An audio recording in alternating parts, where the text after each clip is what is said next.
Namo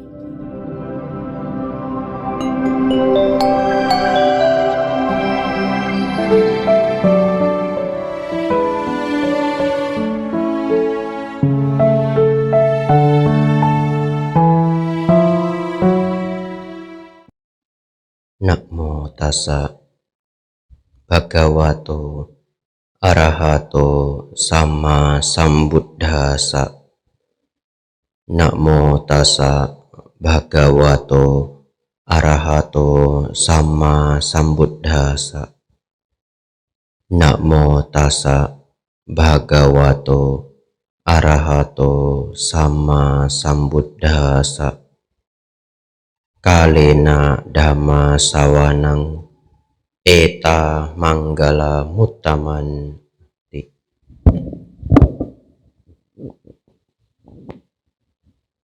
Yang termuliakan Buddha, Dhamma, dan Sangha, yang berbahagia para romo dan ramani yang hadir, pimpinan puja bakti, serta Bapak Ibu, saudara-saudari semua, selamat pagi, Namo Buddhaya. Bapak Ibu, saudara-saudari, minggu ini banyak sekali kegiatan di Wihara Sakyamuni. Dan barangkali banyak dari Bapak Ibu yang ikut hadir juga. Dimulai dari peresmian Pusdiklat di depan. Yang kemarin tidak hadir peresmian Pusdiklat, nanti selesai puja bakti, silahkan jalan-jalan ke gedung baru ya. Tidak ada kuncinya. Ya. Saya sudah survei Bapak Ibu ya. Gedungnya bagus sekali. Silahkan masuk sebelum nanti sudah banyak kegiatan, Bapak Ibu sulit untuk survei ya. Kemudian dilanjutkan ulang tahun Forum Ibu-Ibu Buddhis. Dan kemarin perayaan hari ulang tahun Patriyah. Jadi minggu ini minggu yang sangat luar biasa. Peresmian gedung, ulang tahun FIB, ulang tahun Patriyah. Sayang, saya ulang tahunnya tidak Desember ya. Kalau saya ulang tahunnya Desember, setiap tahun saya ikut gabung. Diakhiri ulang tahun Biku Abijato. Begitu ya. Bapak Ibu Saudara, pagi hari ini kita akan belajar topik yang sangat penting. Secara garis besar kita akan belajar tiga hal. Yang pertama, sedikit memahami 31 alam kehidupan. Tapi tidak saya bahas detail, bahas kasar saja. Yang kedua dan ketiga, topik yang sangat bagus. Apa topiknya Bante? Ditunggu saja. Jangan spoiler dulu ya. Tapi luar biasa. Yang kedua dan ketiga itu yang layak sekali Bapak Ibu bawa pulang hari ini sebagai kebijaksanaan. Bapak Ibu Saudara, di dalam kosmik Buddhis, apa yang disampaikan Sang Buddha mengenai alam kehidupan, beliau menjelaskan ada 31 alam kehidupan. Ada yang menyingkatnya menjadi 30 alam kehidupan. Sama saja. 31 alam kehidupan itu apa Bapak Ibu? Mari kita hafal bersama ya. Karena kalau tidak hafal besok lupa. Jadi mari kita hafal bersama 4 alam menderita, 1 alam manusia, 6 tingkat alam dewa, 20 tingkat alam Brahma. 4 alam menderita, 1 alam manusia, 6 tingkat alam dewa, 20 tingkat alam Brahma. Begitu ya? Minggu depan keluar ujian ya. Di antara 31 alam kehidupan ini, ada 11 alam yang disebut alam nafsu. Nanti setelah saya jelaskan, Bapak Ibu akan lebih gampang menghafal. Kita mulai dari 4 alam menderita. Ya, jangan pergi ke alam menderita. Ya, jangan pergi ke alam menderita. Yang paling menderita di antara semuanya adalah niraya. Niraya dalam bahasa Pali, atau disebut juga alam neraka. Bapak Ibu Saudara, alam niraya ini saking besar penderitaannya, Sang Buddha pun sulit mengungkapkan. Jadi pernah satu ketika seorang umat Buddha datang ke beliau, lalu bertanya, "Bante, Sang Buddha, seberapa menderita di alam sana, di alam neraka?" Sang Buddha hanya menjawab, "Sangat menderita." Dia tanya lagi, "Tapi seberapa menderita, Bante?" "Ya, sangat menderita." Lalu orang ini masih tidak mau menyerah. Dia merasa belum dapat jawaban lengkap ya. Dia merasa belum dapat jawaban lengkap. Dia tanya lagi, "Tapi Bante, jikalau dibuat perumpamaan, sekira-kiranya seperti apa penderitaan itu?" Wah, ini orang kekeh sekali ya. Luar biasa dia ya. Kekeh sekali. Baik. Sang Buddha membuat perumpamaan seperti ini. Jika ada seorang manusia, jika ada seorang pencuri tertangkap oleh tentara kerajaan. Setelah dia tertangkap, pencuri ini dibawa di depan raja. Dan kalau Bapak Ibu baca sejarah-sejarah kerajaan di masa lampau, cukup banyak raja yang kejam. Beneran. Ya, beneran. Jadi zaman sekarang kalau pencuri itu dipenjara, itu sudah hukuman yang lembut sekali. Kalau Bapak Ibu baca sejarah-sejarah kerajaan dulu, ada yang direbus, ditarik dengan 2 kuda, dan sebagaimana macam. Lalu raja memerintahkan tombak pencuri ini 100 kali. Lalu dia diseret, kemudian dia ditombak 100 kali. Ditusuk dengan tombak 100 kali. Setelah itu dia diseret kembali ke depan raja. "Raja, pencurinya belum mati." Luar biasa ya. Ilmunya tinggi Bapak Ibu. Ditusuk 100 kali belum mati. Raja katakan apa? "Siang nanti tusuk lagi 100 kali, malam tusuk lagi 100 kali." Nah, kemudian pencuri ini kemudian ditusuk pagi, siang, dan malam. Lalu Sang Buddha mengatakan, penderitaan seperti itu pun tidak 1/16 penderitaan di neraka. Ya, penderitaan seperti itu pun tidak 1/16 penderitaan di neraka. Bapak Ibu Saudara, kita lahir di alam manusia. Kalau Bapak Ibu ragu, bener enggak ya? Ada alam yang sebegitu buruk? Enggak bener kayaknya. Nanti satu ketika Bapak Ibu tangannya kejepit pintu. Betul ya? Sakitnya minta ampun, betul? Nah, itu baru sakitnya kejepit pintu ya. Bener tidak bener alam neraka ini, pokoknya jangan coba-coba pergi ke sana. Bapak Ibu Saudara, selanjutnya alam binatang. Dalam bahasa Pali disebut tiracana, alam binatang. Alam binatang ini juga penuh dengan kesedihan Bapak Ibu ya. Bapak Ibu mungkin melihat banyak anak-anak binatang kalau masih kecil lucu begitu, tapi Bapak Ibu tidak tahu hidup mereka sebegitu kejam ya. Hidup mereka itu sebegitu kejam.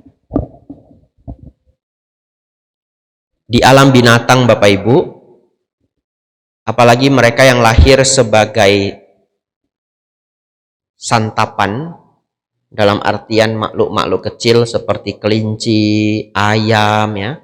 Kelinci dan ayam itu lemah sekali kalau dibandingkan dengan makhluk hutan lainnya. Dan mereka ya seperti makanan bagi pemangsa lain. Bapak Ibu perhatikan, Kenapa burung ayam itu matanya satu di kanan, satu di kiri? Betul ya? Kita matanya di depan dua ini. Ayam ini satu di kanan, satu di kiri. Itu karena saking takutnya dimakan, Bapak Ibu. Iya. Jadi dia sambil makan tuh, patuk-patuk tanah, dia sambil lihat kiri kanan. Kenapa? Saking takutnya dimakan. Lalu Bapak Ibu datang, ih ayam lucu sekali, krrr, krrr. Baru didekati lari dia, betul? Bapak Ibu pelan-pelan lagi mau mendekat bawa jagung. Sini nak ada jagung. Nggak ngerti dia ya. Krrr, krrr. Lari dia. Setelah Bapak Ibu kejar 3 kali, Bapak Ibu bilang apa? Sombong sekali ayam ini. Padahal Bapak Ibu dia ukurannya cuma segini. Kita ukurannya 1,5 meter ke atas, betul? Itu dikejar sama monster Bapak Ibu ya. Kita mendekat itu, bayangkan kalau kita ayam itu makhluk sebesar itu, lihat. Lalu krrr, krrr gitu. Apa dia enggak kabur ya? Dia itu kabur. Yang tidak kabur itu yang sudah terlatih dari kecil deket sama manusia. Yang notabene bagi mereka manusia itu raksasa, betul ya? Iya, otomatis dia lari. Kenapa dia lari? Takut dimakan. Bapak Ibu mungkin ada yang berpikir, Bante, ada loh binatang hewan lahir sebagai anjing, hidupnya makmur sekali. Ada ya? Tidurnya AC, makannya daging import. Iya, saya punya teman dulu yang senang sekali anjing. Kadang anjingnya ngambek Bapak Ibu, nggak mau makan. Tahu nggak kalau pas ngambek maunya apa? Maunya pizza Bapak Ibu. Luar biasa ini, iya. Dia kalau sudah ngambek dog food nggak mau dia. Maunya pizza. Lalu beneran dipesan pizza untuk dia makan ya. Nah, lalu naik mobil mewah. Itu jendela mobil diturunin sedikit. Nah, biar dia pas jalan-jalan lihat angin, lihat jalan. Tapi Bapak Ibu Saudara, mereka pun beberapa makhluk binatang yang masih ada karma baik yang cukup pun tidak bisa menjadi makhluk yang terlalu bahagia. Tidak bisa. Tahu kenapa? Satu, dia terlahir sebagai anjing. Kalau dia sakit, dia tidak bisa lapor. Betul ya? Dia hanya bisa diem saja. Entah sakit bagian mana, dia hanya bisa diem saja. Dia tidak bisa lapor. Lalu yang kedua, Bapak Ibu perhatikan. Kalau di rumah Bapak Ibu pelihara anjing, perhatikan. Cukup sering anjing itu ketika tidur itu terkejut-kejut. Nanti perhatikan. Itu karena kenapa? Karena di alam pikirannya itu masih terbawa buah-buah karma buruk. Kalau di kehidupan lampau dia banyak berbuat kebajikan, dia tidak terlahir sebagai binatang. Betul ya? Jadi banyak sekali kenangan-kenangan buruk, banyak sekali karma-karma buruk dilakukan, bahkan ketika tidur pun mereka tidak bisa tenang. Sang Buddha mengumpamakan mereka yang lahir di alam binatang itu seperti seseorang yang jalan jauh di padang pasir, jalan panas, tidak ada makanan, tidak ada minuman, haus, lapar, jalan tidak berhenti. Jalan tidak berhenti. Akhirnya jatuh ke satu lubang yang di dalamnya penuh dengan kotoran. Ya, itulah perumpamaan mereka yang lahir di alam binatang. Selanjutnya Bapak Ibu adalah alam peta. Peta sebenarnya artinya mendiang. Ya, jadi alam para mendiang. Di nama lainnya yang populer adalah alam hantu.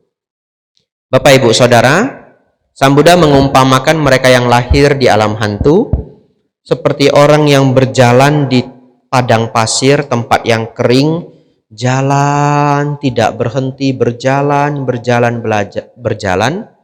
lapar, haus, dan panas, kemudian menemukan pohon kecil.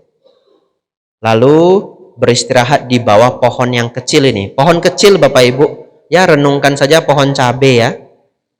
Pohon kecil Bapak Ibu. Pertanyaan saya, masih lebih baik mana? Jatuh ke lubang kotoran atau istirahat di pohon kecil? Ada yang geleng-geleng, nggak mau dua-duanya Bante gitu ya. Wah, pinter juga ya, ini orang bijaksana yang jawab.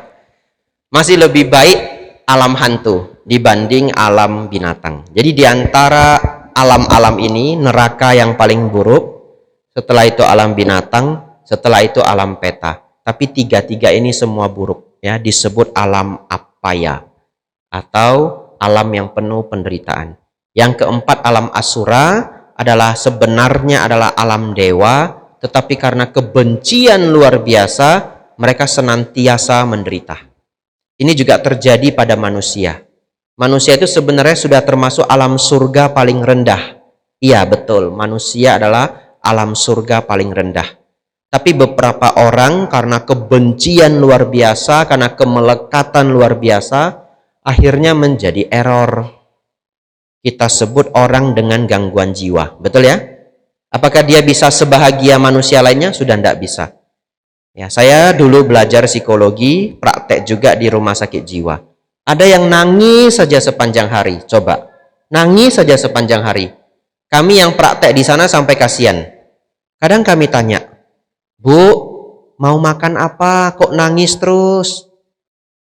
Saya belikan roti ya, nasi padang mau. Dia nangis, anak saya dokter, anak saya ndak mau datang. Mau dia nangis saja. Lalu nangisnya ceritanya ganti-ganti. Ya, kalau ceritanya konsisten itu namanya orang sedih. Karena ceritanya tidak konsisten itu namanya ODGJ sedang sedih. Betul ya? Ya, orang dengan gangguan jiwa. Itu sudah paling sopan bahasanya saat ini ya.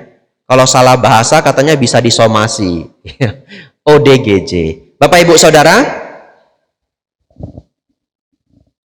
selanjutnya 7 alam surga. Dalam bahasa Pali disebut sugati. 7 alam surga ini yang masih memiliki nafsu. 6 alam dewa, 1 alam manusia. Ya. 6 alam dewa disebut dewa loka dalam bahasa Pali. Dan 1 alam manusia. Manusia itu terdiri dari 2 kata Bapak Ibu, mano dan usa. Mano artinya batin, usa artinya unggul. Jadi Bapak Ibu saudara-saudari semuanya adalah makhluk yang unggul batinnya. Ada komanya, belum titik. Makhluk yang unggul batinnya, koma, jika berlatih. Betul? Ya, jika berlatih. Jika tidak mau berlatih, ya tidak unggul-unggul. Semua punya potensi untuk mencapai tingkat arahat. Benar.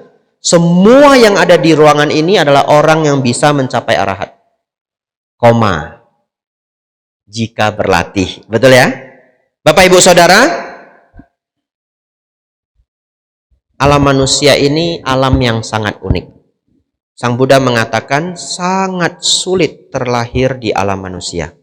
Sangat sulit terlahir di alam manusia. Saya sering diprotes kalau saya ngomong begini. Enggak Bante, di bumi ini sekarang manusia banyak Bante. Apalagi kalau saya ngajar di Jakarta. Lihat Bante, sampai macet setiap hari. Bagaimana sulit lahir sebagai manusia Bante? Manusia sebanyak ini. Mungkin manusia saat ini lebih kurang 8 miliar. Mungkin ya. Nanti Bapak Ibu hitung lapor ke saya. 8 miliar banyak enggak Bapak Ibu? Banyak juga ya. Coba bandingkan dengan ikan di laut. Betul ya? Coba bandingkan dengan ikan di laut. Hitung saja ikan teri Bapak Ibu, enggak usah ikan lainnya. Ikan teri saja di seluruh bumi ini enggak tahu berapa triliun. Nanti Bapak Ibu hitung lapor ke saya. Enggak ketemu ya. Saya mungkin sudah meninggal, hitungnya belum selesai. Kalau Bapak Ibu gali tanah di depan, 1 kubik saja, 1 kali 1 meter. Coba Bapak Ibu hitung berapa banyak makhluk di dalam tanah 1 kali 1 meter kubik. Bayangkan. Kalau pas Bapak Ibu ketemu sarangnya rayap, nah hitung dah rayap itu satu-satu. Betul ya? Hitung dah. 1, 2, 3, hitung dah pelan-pelan ya. Ya, saya cuma bisa kasih semangat Bapak Ibu ya. Kalau kita bandingkan dengan yang terlihat saja, makhluk binatang yang terlihat saja, waduh, ndak ngerti lagi jumlahnya berapa.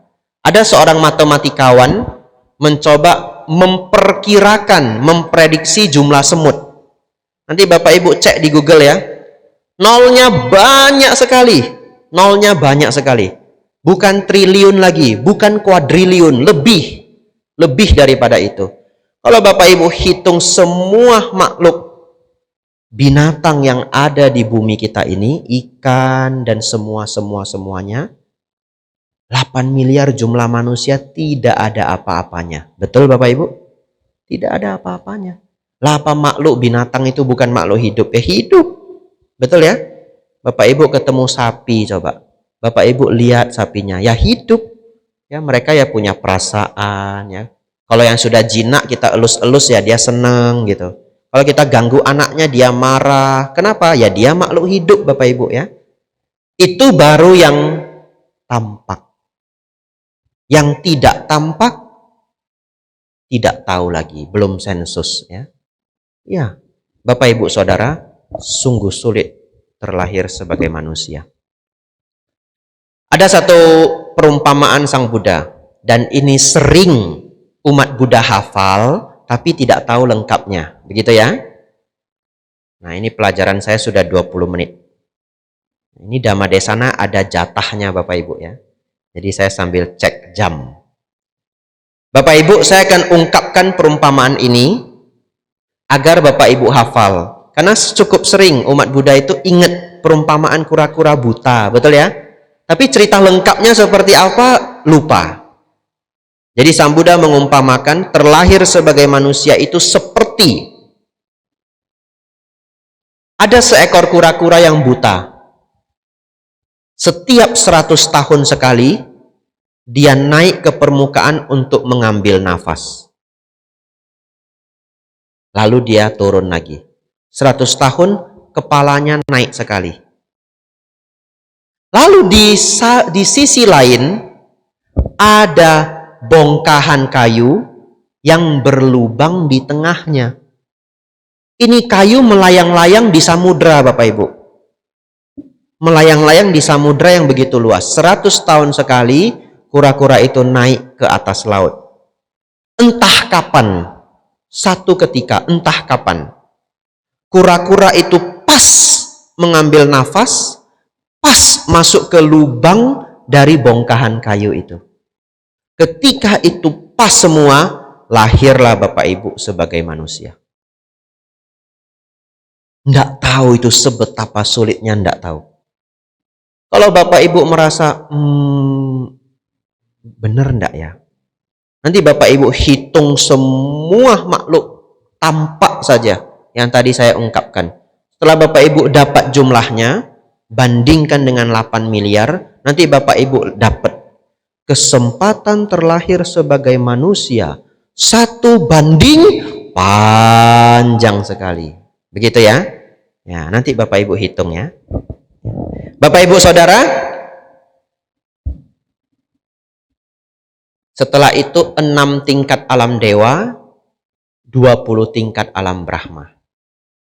Saya tidak bahas banyak dewa dan Brahma. Sedikit saja. Dewa itu adalah makhluk yang masih memiliki nafsu. Jadi 6 tingkat alam dewa itu masih punya suami dan istri. Masih ada laki-laki, perempuan. Masih ada hasrat nafsu. Hasrat nafsu itu hanya bisa dilenyapkan dengan meditasi. Oleh karena itu mereka yang terlahir di alam dewa, kalau tidak berlatih meditasi, tidak bisa naik ke alam yang lebih tinggi.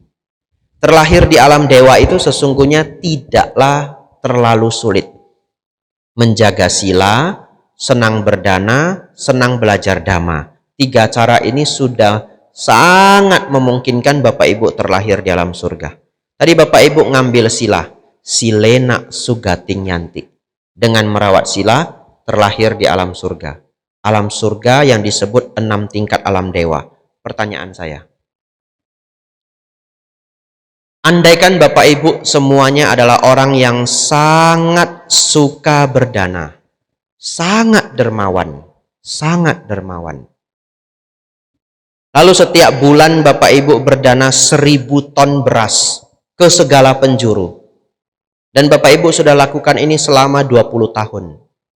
Pertanyaan saya, Apakah dengan berdana beras itu lantas kemarahan Bapak Ibu bisa berkurang serta-merta? Tidak. Betul ya? Berdana itu luar biasa. Yang mendapat manfaat luar biasa.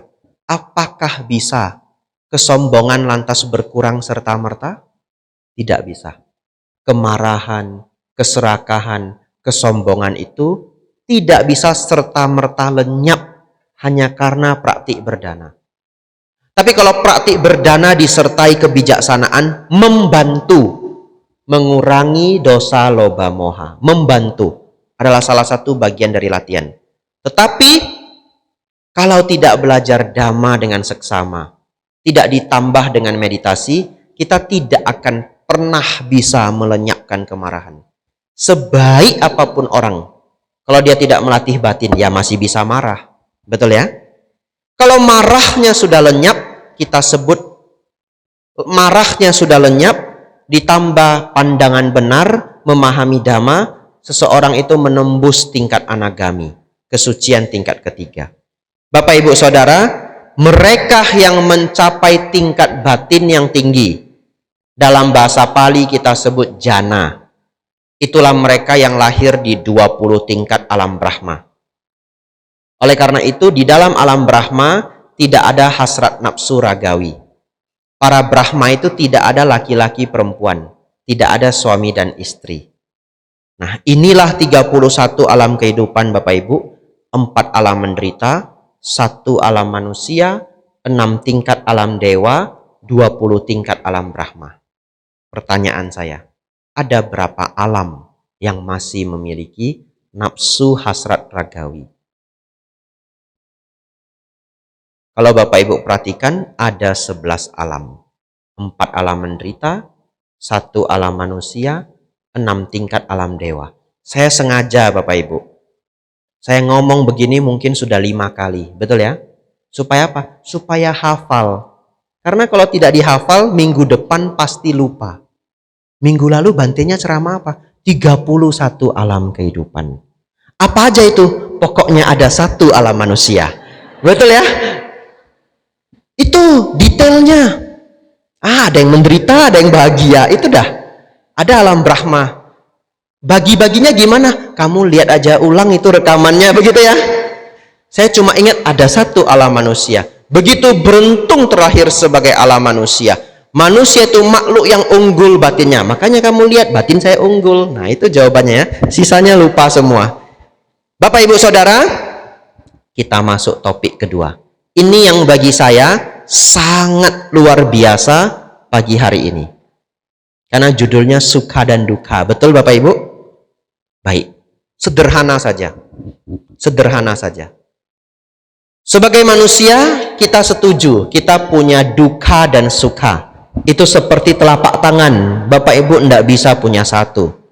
Ada bagian depan, ada bagian belakang. Ya, ada bagian depan, ada bagian belakang. Oleh karena itu dikatakan sukha dan dukkha datang silih berganti dalam kehidupan manusia. Tetapi Bapak Ibu semua bijaksana. Oleh karena itu apa yang harus kita perjuangkan? Kita berjuang agar sukhanya banyak, dukkanya singkat. Betul ya? Oleh karena itu Bapak Ibu pagi hari ini akan belajar pembagian dukkha dan sukha. Sangat sederhana. Sangat sederhana. Ngelakoninya rada sulit. Ada 2 jenis dukkha. 1 yang tidak bisa Bapak Ibu hindari. Yang kedua, yang Bapak Ibu buat sendiri. Ya, yang Bapak Ibu buat sendiri. Kasih contoh ya. Waktu kecil Bapak Ibu pernah ngambek, pernah? Pernah ya? Sudah besar yang ngambeknya itu sudah hilang. Kadang-kadang kumat ya. Masih ngambekan. Ya, tergantung individu. Pertanyaan saya. Kalau satu ketika kita sudah dijanjiin, hari ini hari Minggu. Setiap Minggu sore itu saya pasti dibeliin makan enak. Sama orang yang menyayangi Anda. Siapa saja itu. Ya, pasti dibeliin makanan enak. Tapi karena kesibukan, karena hektik, ada masalah, Bapak Ibu nanti pulang, nggak ada makanan enak itu. Nggak ada. Ya. Yang ada cuma mie instan, Bapak Ibu. Nggak dibeliin, Bapak Ibu. Pertanyaan saya. Ada tidak orang yang ngambek kalau situasinya begitu? Ada? Ada ya? Tapi ada nggak orang yang tidak ngambek? Ya ada juga, betul ya? Dia pulang, dia lihat nggak ada makanan, si A ngambek Bapak Ibu, si B biasa aja. Tapi ada loh si C, kenapa dia nggak beli makanan untuk saya ya? Langsung ditelepon. Halo, kamu hari ini sibuk apa? Kok sampai nggak sempat beli makanan? Ada nggak yang bisa saya bantu? Luar biasa nggak Bapak Ibu? Itulah sifat manusia. Ada yang marah, ada yang malah perhatian. Nggak mungkin dia nggak beliin makanan buat saya hari Minggu. Dia sayang sama saya. Pasti dia benar-benar tidak ada waktu. Betul Bapak Ibu? Sekarang kita kembali ke pertanyaannya. Ada orang yang jadi ngambek di situasi itu, ada orang yang tidak ngambek. Berarti, bukankah itu adalah pilihan Bapak Ibu? Betul ya? Mau ngambek, mau tidak ngambek, itu adalah pilihan. Pertanyaan selanjutnya. Ngambek itu bahagia atau menderita? Menderita ya? Rasanya saja puas.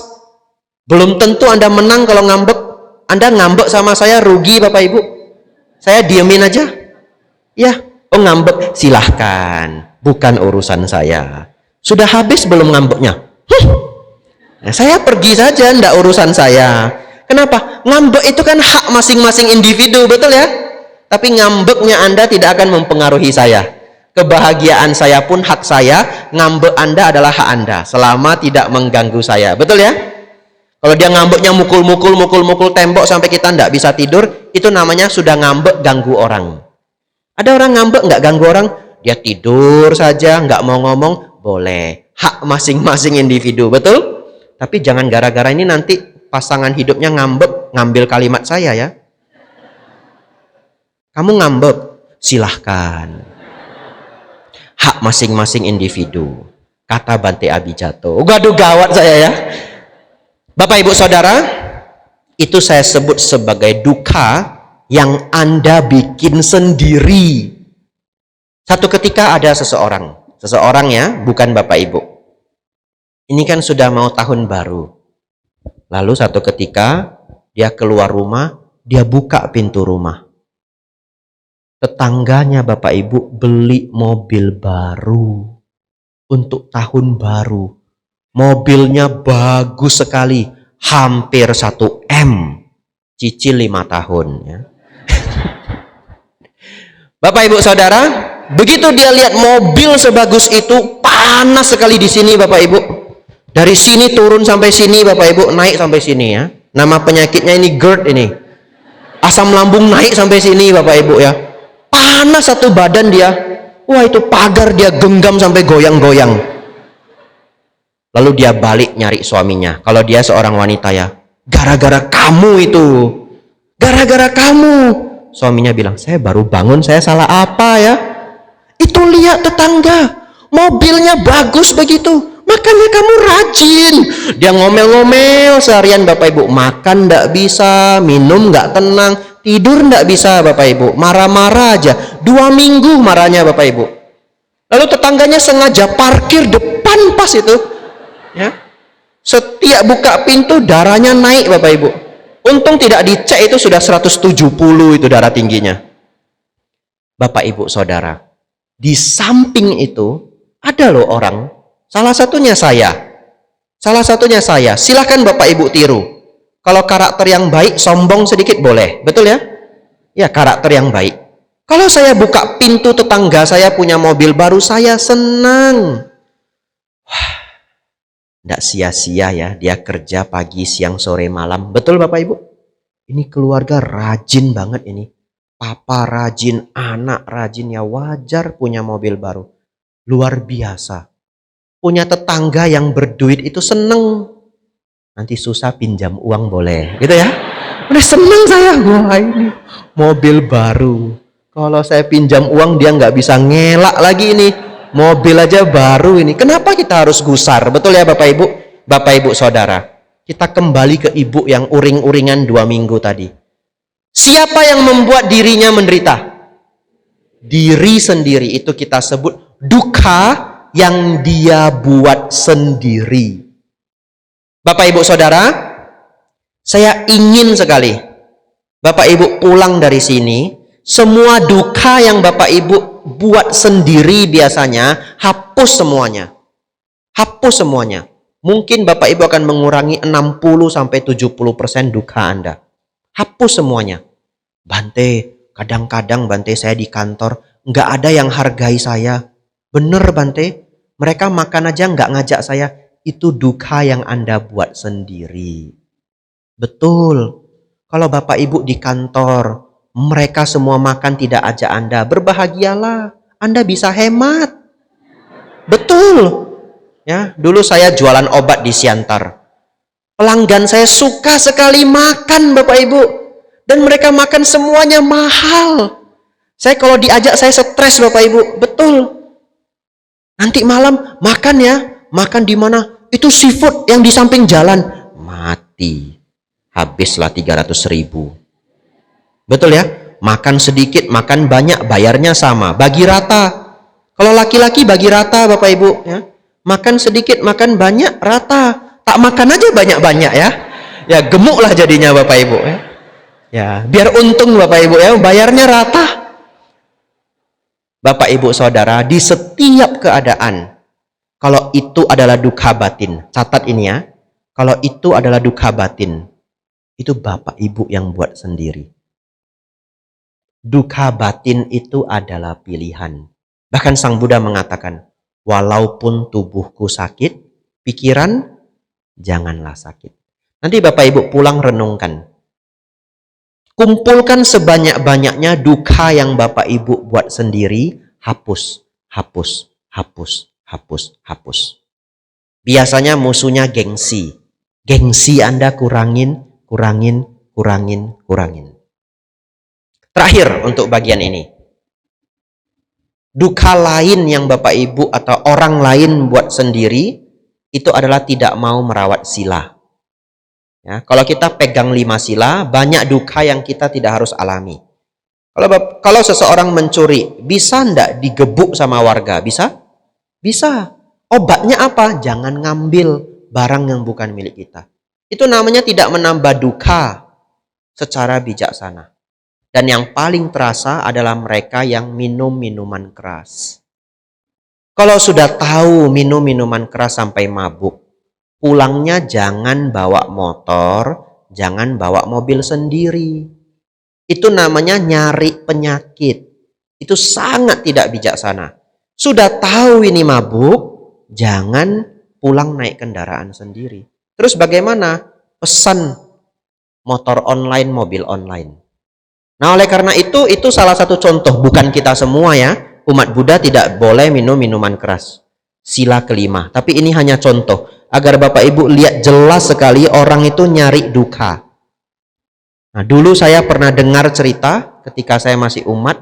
Ada seseorang senang sekali minum. Senang sekali minum. Setelah dia mabuk, dia mau pulang naik motor. Temannya semua cegat. Jangan, kami antar aja. Oh enggak, saya masih kuat, belum mabuk. Bapak Ibu tahu sudah hampir dia pulang dekat rumah, masuk ke sungai Bapak Ibu. Beneran masuk ke sungai. Tapi luar biasanya dia masih belum jerah. Tetap lagi minum. Oleh karena itu Bapak Ibu, kalau Bapak Ibu tidak pernah minum minuman keras, janganlah membuat kebiasaan itu. Seperti ini saja sudah sangat baik. Ya. Janganlah minum minuman keras. Itu duka yang kita buat sendiri. Bapak Ibu Saudara,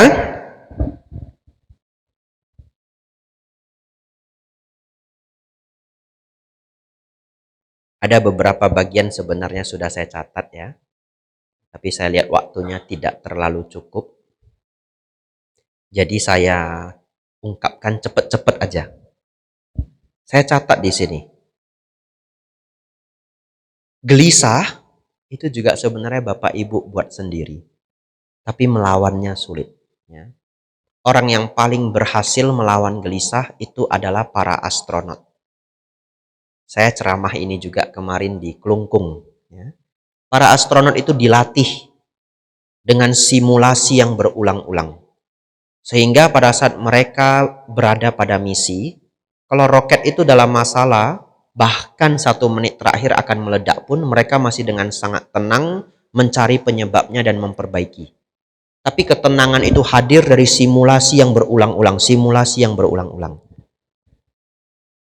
Tahun yang lalu sepertinya, saya ceritakan teknik nafas masuk, nafas keluar. Atau Bapak Ibu nanti cari videonya di online. Bapak Ibu Saudara, saya ingin Bapak Ibu setiap kali gelisah, renungkanlah dhamma. Nafas masuk, nafas keluar. Setelah Bapak Ibu mulai mengembangkan ketenangan, gelisah ini akan turun sedikit demi sedikit. Kegelisahan itu bisa dilatih. Kalau ibu-ibu yang di sini biasanya gelisah sekali kalau anaknya belum pulang. Ingat saja, setiap orang membawa karmanya masing-masing. Bapak Ibu gelisah pun tidak bisa bantu, betul ya? Biarkan anak Bapak Ibu kuat kok. Yang penting ketika dia pulang, ajarkan semua hal yang harus dia hindari. Kalau diberi minuman sama orang asing, jangan minum ya. Itu bisa loh, itu botol disuntik obat, nanti dia tutup lagi pakai label harga. Itu jangan minum ya. Diajari sebanyak-banyaknya ilmu agar dia kuat di luar sana. Setelah itu, tidak usah khawatir terlalu banyak. Gelisah Bapak Ibu turunkan pelan-pelan. Satu lagi adalah terlalu iba. Iya, kalau Bapak Ibu jadi manusia terlalu iba, Bapak Ibu juga akan gampang sekali menderita. Kalau Bapak Ibu ketemu orang yang menderita, dibantu. Tidak perlu terlalu iba. Saya beri contoh para dokter. Dokter itu luar biasa Bapak Ibu ya. Kalau kita tidak terbiasa sih kelihatannya aneh.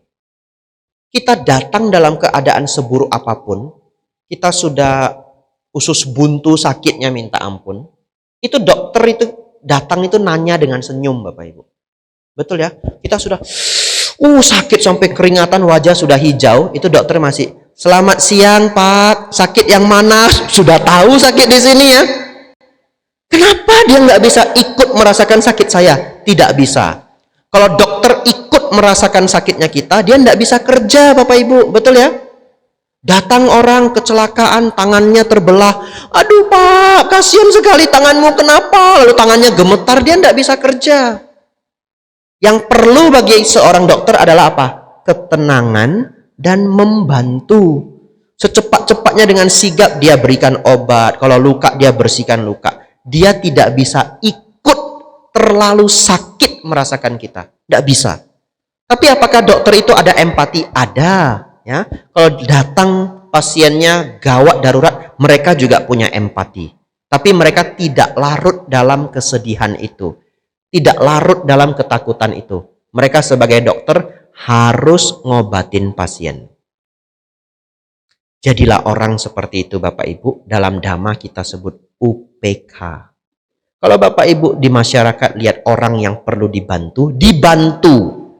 Iba saja tidak cukup. Tapi kalau Bapak Ibu terlalu iba, sampai sedih berlarut-larut, pertanyaan saya, kesedihan yang berlarut-larut itu duka atau sukha? Duka, betul?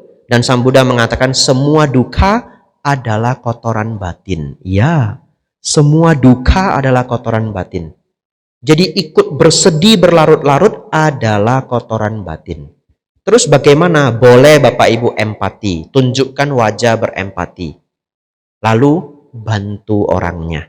Umat Buddha mengembangkan metta, karuna, mudita, dan upekha. Metta karuna adalah membantu, mudita adalah tidak cemburu, senang melihat kebahagiaan orang. Upekha, tenang seimbang. Bapak Ibu Saudara, ini semua bagian mengenai duka. Ada yang tidak bisa kita cegah, yaitu sakit, tua dan mati, lapar, haus, sesak buang air, itu tidak bisa kita cegah. Tapi ada duka yang kita buat sendiri. Sebaliknya sukha juga begitu. Ada sukha yang kita kembangkan sendiri. Sukha yang kita kembangkan sendiri Bapak Ibu, melalui belajar Dhamma dan bermeditasi. 45 menit sudah Dhamma Desana saya Bapak Ibu. Kita bahas mengenai sukha di lain kesempatan. Ya. Tetapi tidak sulit. Sukha yang Bapak Ibu kembangkan sendiri adalah belajar Dhamma dan bermeditasi. Penuh kebahagiaan Bapak Ibu. Pagi hari ini kita berkumpul belajar Dhamma. 45 menit itu panjang sekali. Banyak Dhamma yang Bapak Ibu dapat. Semoga Bapak Ibu bawa untuk waktu yang lama. Semoga Bapak Ibu Saudara senantiasa maju dalam Dhamma, maju dalam kehidupan. Sabe sata bhavantu sukhitata.